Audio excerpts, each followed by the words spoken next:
Selasa 16 Maret 2021, Desa Ujung Tanjung 3, Kecamatan Lebong Sakti menggelar pemilihan BPD yang baru.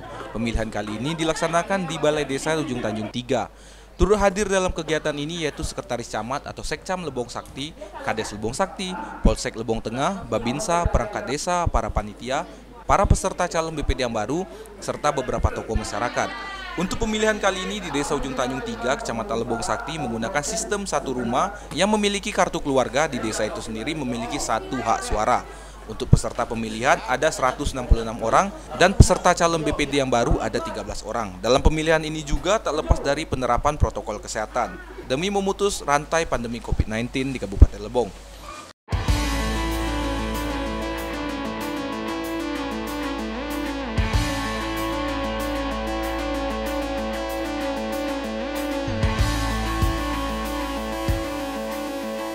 Mampu bekerja sama bersama pemerintah desa. Bersama pemerintahan desa.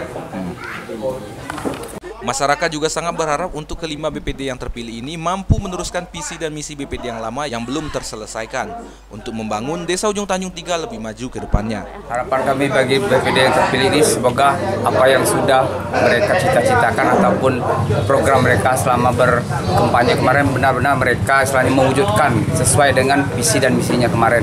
Jadi istilahnya itu mereka terpilih itu sesuai dengan aspirasi dan pilihan masyarakat.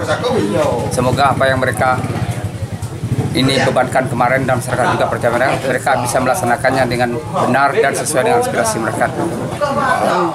Untuk membangunkan, untuk memberikan kesejahteraan masyarakat Ujung Tanjung 3, mungkin ini tadi kelak itu aku menentukan untuk memberikan apa solusi yang Pak Kades inginkan sama kami untuk berketemu bersama Pak Kades. Dari Ujung Tanjung, Widya Tak Berujung, Lebong TV melaporkan.